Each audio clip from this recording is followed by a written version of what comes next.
Hey guys, my name is Bridget and today I'm going to be talking about Cress and Fairest by Marissa Meyer, which are the third and 3.5 books in the Lunar Chronicles. And I really enjoyed these books.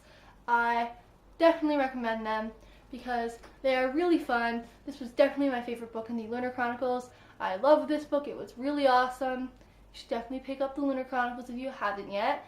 They are really awesome. I liked Cinder and Scarlet, but Cress was definitely my favorite. I can't wait for winter, so I'm excited, you guys. So I'll just quickly do my ratings for both of these books, and then I'll get into spoiler versions of it. So for Cress, for the characters, I gave it a 20 out of 20, or 1 star, because I really loved Cress and Thorn in this book. They were awesome, and I just loved seeing all the other characters develop in the same way. Plot was definitely a 20 out of 20 or another star because I loved seeing them go to get Cress in the beginning and then everyone splitting up and going their own ways and having all these different plots and then them all joining back up together at the end. 20 out of 20, 1 star for setting, the Rampion, satellite, the palace in New Beijing. They were all amazing as usual in the Lunar Chronicles, even though I can't really remember Cinder and Scarlet all that well. The writing was definitely a 20 out of 20 and 1 star because I absolutely love Marissa Meyer's writing. It was fantastic. All the characters had such different attitudes and characteristics that you could definitely tell them all apart, which was awesome. My enjoyment was a 20 out of 20, 1 star. I loved every moment of reading this book, especially reading the Cress and Thorn parts because they're my LTP for this series. Overall, this book got a 5 out of 5 stars or a 100%. Now Fairest rating. For characters, I gave it a 20 out of 20 or 1 star because we're getting the whole backstory for Levana and how she became so messed up because she thought she was in love with Everett. And at the same time, we're sort of seeing the baby characters that we know and love in the rest of the Lunar Chronicles. We're seeing the baby versions of them, and that's really cute. The plot, I gave a 10 out of 20 or half a star just because it wasn't that great of a plot, just because it's just Levana's backstory and her being in love with Everett and him not being in love with her and sort of how messed up she is and how horrible she thinks of herself and her sort of dealing with her self-conscious issues. So there wasn't like an amazing plot like the rest of them, but it is really great that it's explaining everything about Levana that we didn't know before, but just the plot wasn't all that great for me. The setting, I gave it 15 out of 20 or 3/4 of a star because I could picture pretty clearly where they were, but there weren't as many descriptions as I would have liked. Like, they're on the moon, but this is like a futuristic moon. So what am I supposed to picture the futuristic moon like? Like, I don't know how exactly they describe the moon. Like, how am I supposed to picture this huge palace? Like, I know you get this beautiful art here, but what does the inside of the palace look like? Like, I don't know about that. 20 out of 20 for writing, 1 star for writing, just because Marissa Meyer's writing was fantastic as usual. My enjoyment for this book was definitely a 20 out of 20 or another star because I really enjoyed learning about Levana's backstory and how she became who she is in the Lunar Chronicles. I flew through this book a lot quicker than I thought was possible for me. I read 200 pages in like 3.5 hours, and I didn't think that was possible for me. I feel like it takes me like 30 pages an hour, maybe 40 pages an hour, and then I read 200 pages in 3.5 hours. What's going on with me? I don't know. So overall, it got a 85% or a 4.5 star rating from me. Now I'll just discuss all the spoilery details for Cress. If you haven't read Cress or Fairest yet, go do that. What are you waiting for? Then you can come back and watch the rest of this video. Come back when you've read them both. They are both fantastic. I would definitely recommend them.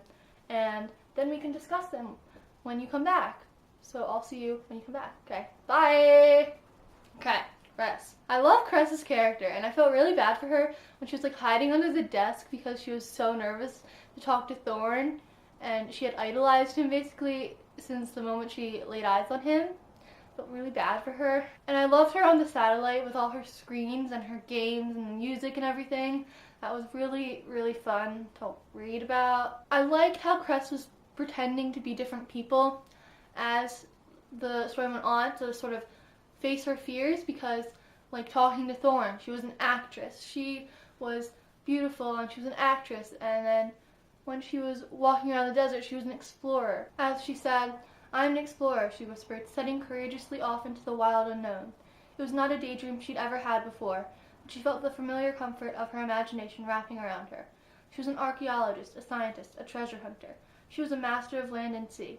"My life is an adventure," she said, growing confident as she opened her eyes again. "I will not be shackled to the satellite anymore." I just really loved them. Cress and Thorn are my OTP for this series. I love them together. They just, oh, they're beautiful together. That lunar boy holding Scarlet captured was horrible. Are you kidding me? He was like torturing her, and he's like 7 or whatever. Are you kidding me? It's really interesting too to see Thorn being blind throughout the book, because I picture him as such like an enigmatic character. He's so egotistic and sort of lovable though in that way, because he thinks of himself so highly and all that. But at the same time, you know that he's really nice. I sort of picture him sort of like Tony Stark or Iron Man, you know, because he's really egotistical and he thinks so highly of himself, but at the same time you really like his character. When those caravan people kidnapped Cress, you knew you couldn't trust them. When she was like going out and the other lady was like, "Oh, I know you're a shell," and she said yes, and it was like, "No, stop it, they know you're a shell, they're gonna turn you in, they're gonna do something with you, don't trust them."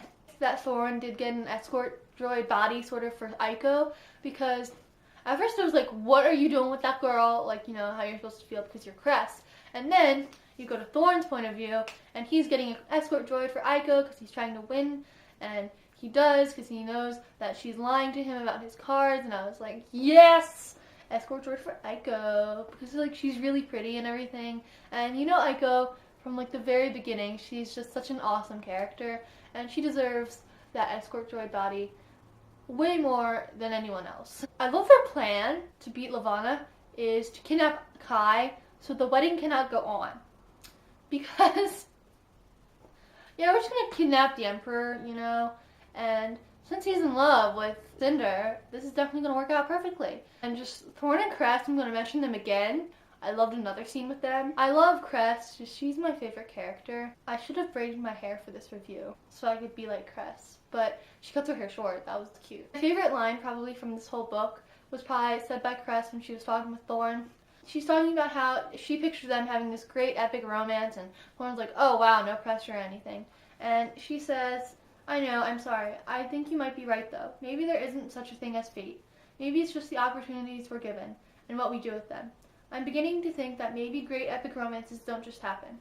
We have to make them ourselves." And then he was like, "Wait, was the kiss that bad?" And she was like, No, it was perfect." They just, oh, I love them together so much. After Erlen saying goodbye to Cress, that was just so heartbreaking. I was about to cry, but I didn't. But it was really sad, and I was really emotional because I felt really bad for him. And I felt bad for Cress because it was like, how is she supposed to feel about this man who she just learned that it's her father? Like, that's just thrust upon her, and he's like, "I love you so much, my crescent moon." And just, oh, so sad. My last thought about this was that at the end when Kai and Cinder are talking, it's really cute, their conversation. I like Kai and Cinder.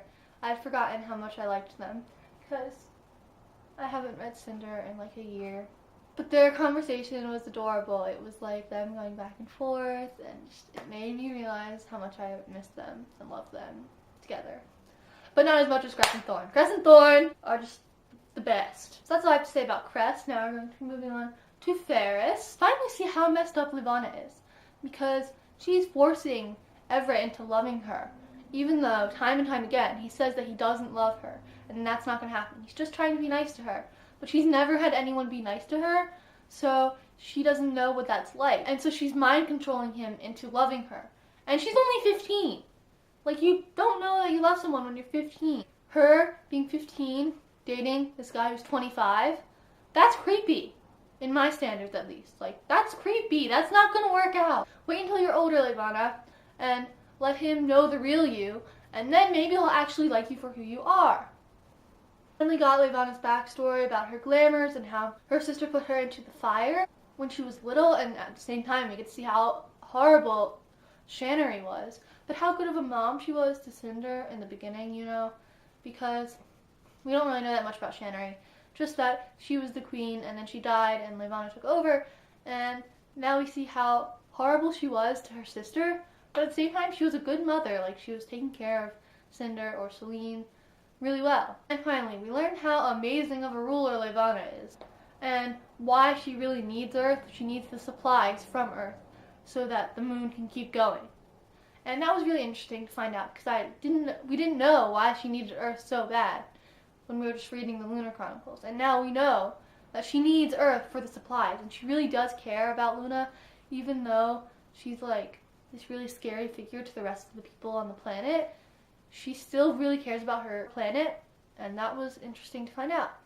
That is all I have to say about Cress and Fairest by Marissa Meyer. I really enjoyed both of the books. Let me know what your favorite parts of the books were. What did you think of them? And I will see you in my next video, which will be my Duodecathon vlogs, which will be up on Friday.